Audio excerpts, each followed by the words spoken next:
You don't really like me sitting here. I'm a bit too close to you. Well, it does activate my intimacy issues to an extent. Do you remember they did that examination of you and they discovered that you didn't like... This is the company now. This is the company, yeah. So, you didn't like people touching you and... but like anyone getting into your personal space, which I don't usually do, but we've new lights and I'm blinded and I'm trying to find a new position. You're very high maintenance, basically, and you're kicking off. You said. Yeah, but I put up with it. No. I would put up with it. You did. Yours were obviously blurred because Chloe has just... She came back in and told me I looked like Mr. Blobby. Which is... I did say, that's not the look I'm going for. No, but we've got these new lights, which is going to be, it's going to show, it's basically, we said, they're going to look great. You come across really clear. And I was thinking, that is not what we want either, is it? It just feels like my mother's sitting room is all I can say with that giant, the lights. Yeah. It's not your time. Go back. Yeah. That's what that's it. It feels like we're we're about to be operated on or something. Yeah.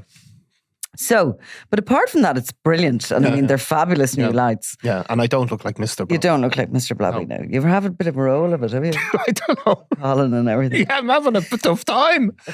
And then somebody, Go on.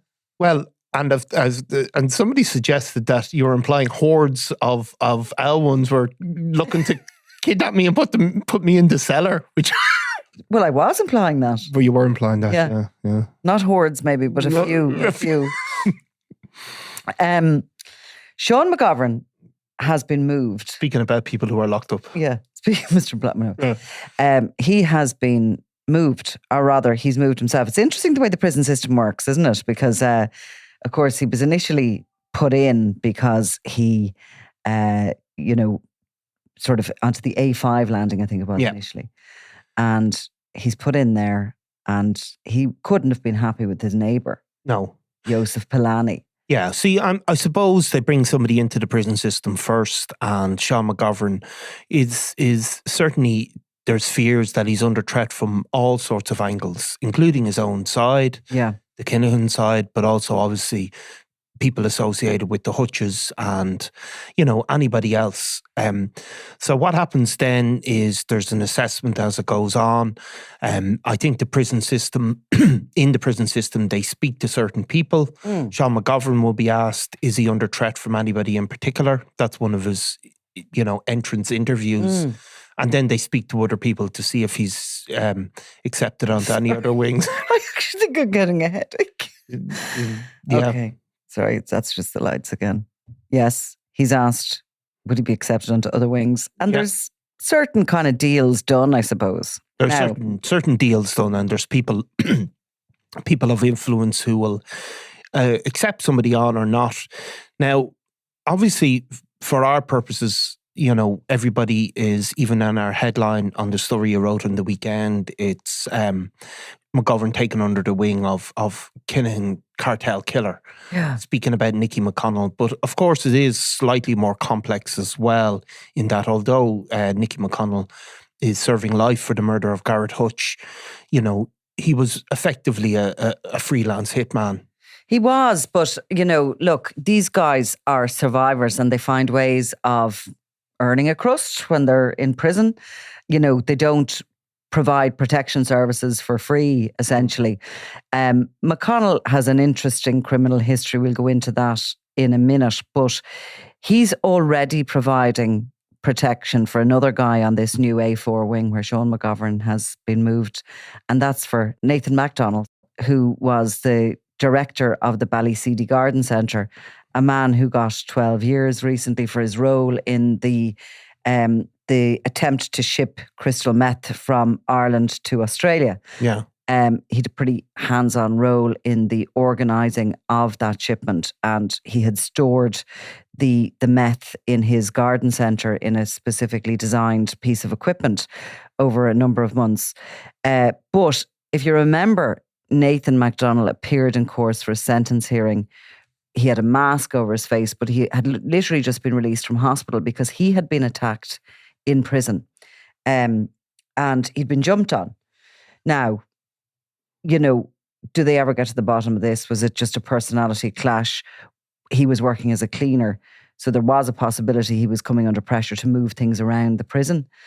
But nonetheless, he was savagely attacked. And really, it was Niki McConnell who jumped in and a younger associate and saved him from an even worse attack.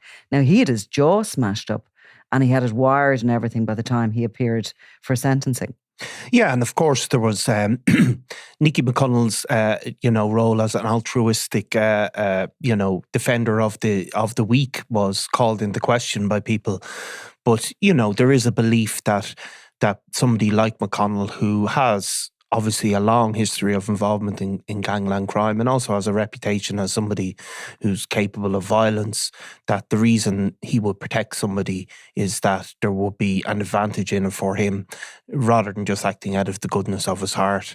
And these things definitely... In the case of the Kinahans, he could owe money. I mean, you just never really know exactly who's paying who or what the transfer of. And some of it is often for, acceptance within the grouping. Yeah. And so McConnell has himself over 100 criminal convictions. Yeah, I mean, he was a very serious criminal for a long time. He was heavily involved in the drug trade in Ballymun in particular, where he's from. Part of the reason that he became, I suppose, sucked into the gangland violence was because his own brother was killed, a guy called Ian McConnell. I think it was 2005.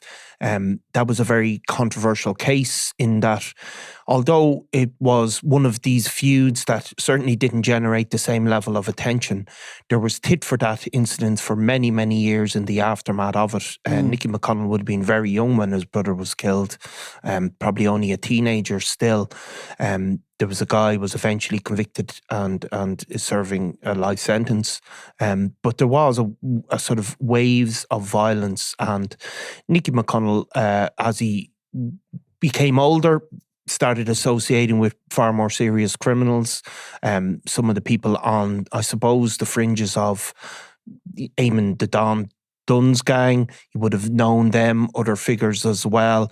But I suppose after the Hutch Kinahan feud broke out, he was suspected and ultimately convicted of operating in tandem with these guys, which were called the New INLA. And they were really a collection of, I suppose, people who the reason the New INLA tag was given to them was people like Johnny Keogh, Nicky McConnell's really close associate. He had been an INLA member at some stage and had conviction in relation to that. But there was other guys as well who had been on the fringes of these paramilitaries, been on the fringes of drug enforcement, and that was just kind of a name given to them.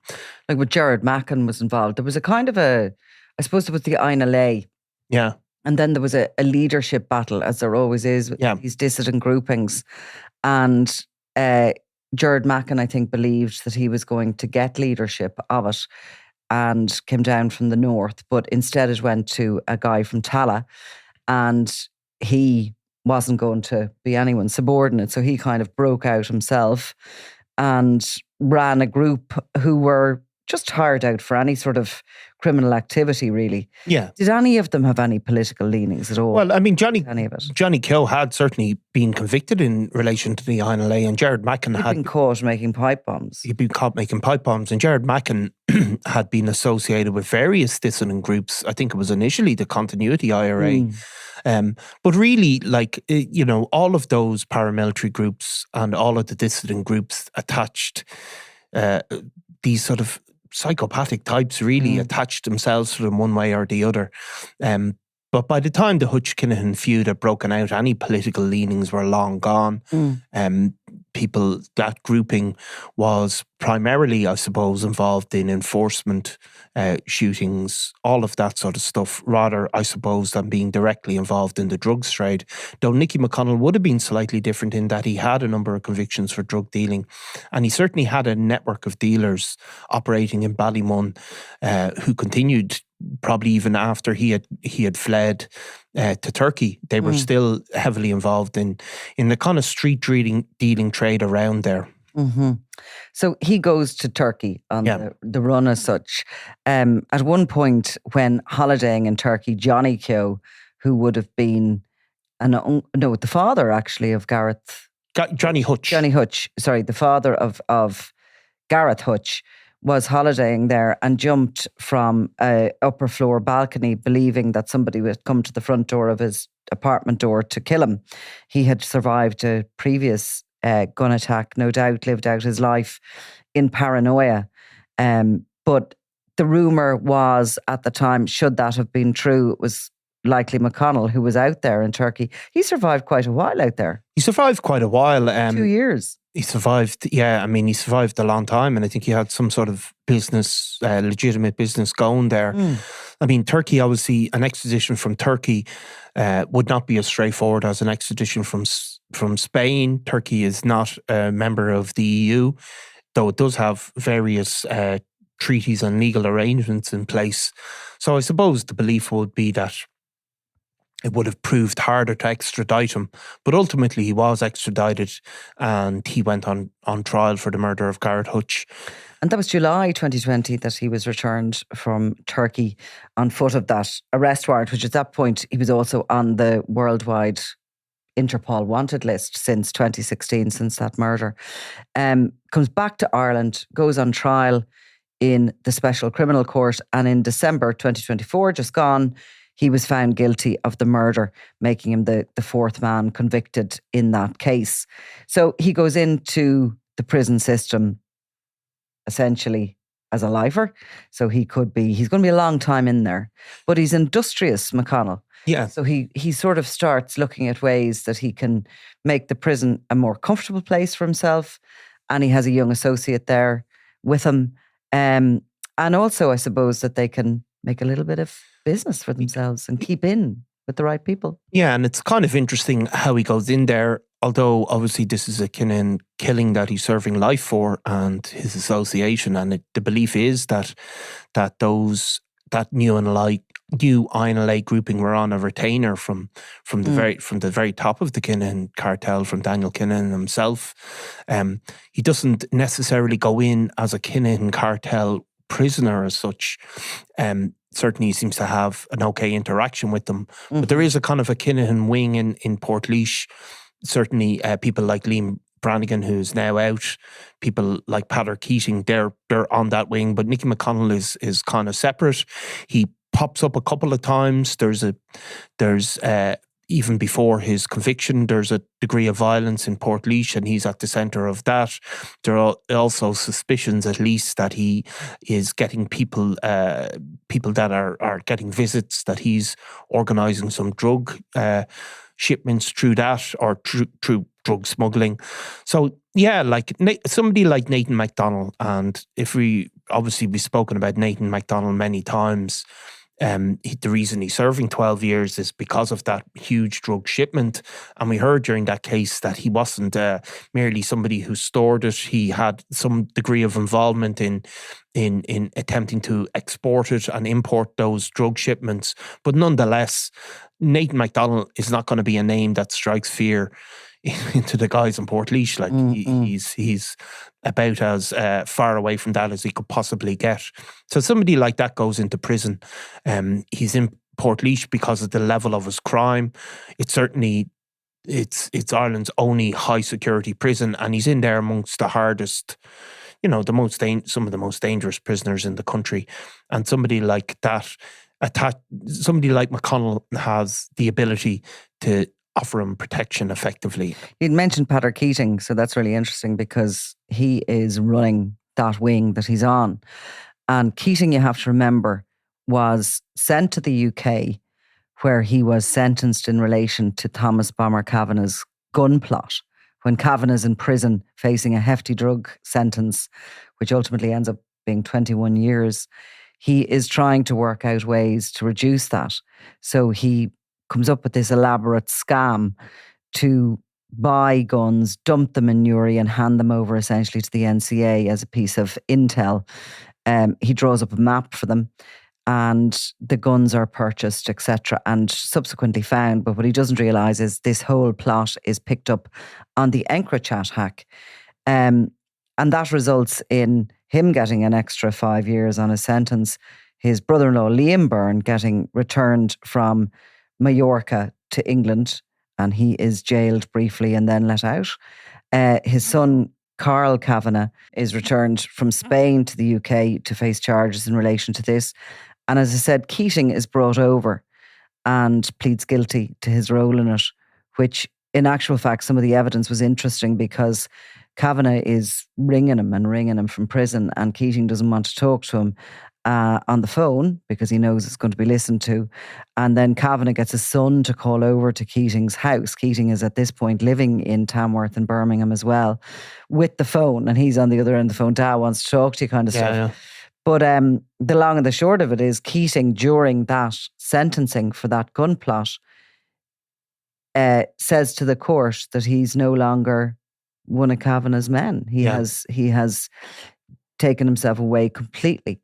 Now, Pater Keating, is that also from the Kinahan cartel? Clearly, because Shawn McGovern hasn't gone to his wing for his protection.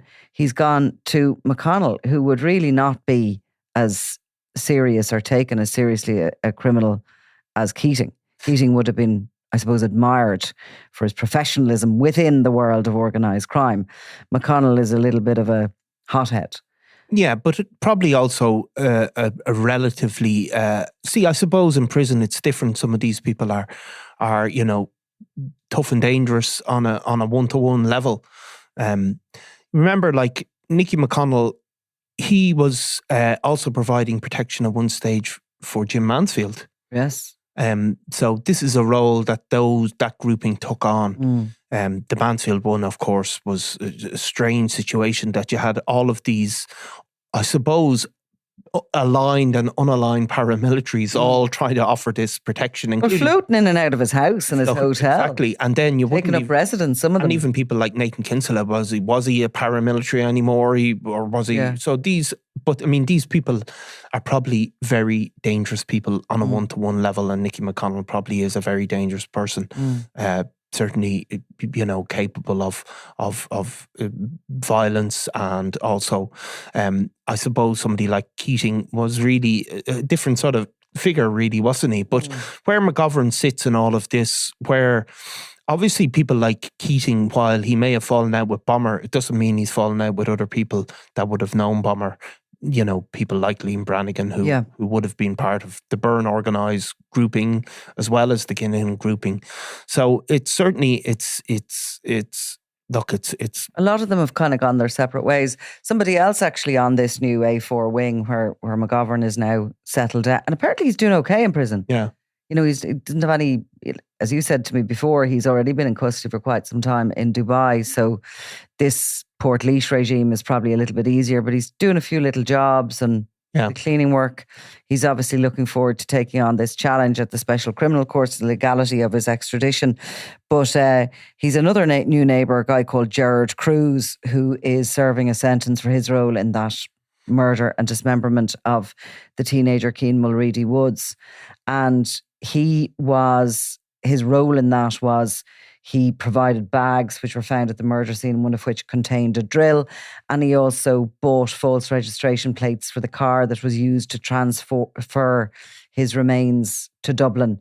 So he's a kind of a guy well in his 40s from memory. He had convictions way back, but hadn't convictions for a long time before he had got involved in this and pleaded guilty ultimately at the Special Criminal Court. They must have interesting stuff to talk about over the... Yeah, I mean, exactly. From different backgrounds, really, all of them. I mean, you think of Nathan MacDonald, Breaking Bad dad, not the kind of guy that had a clear road to a cell in Portlaoise.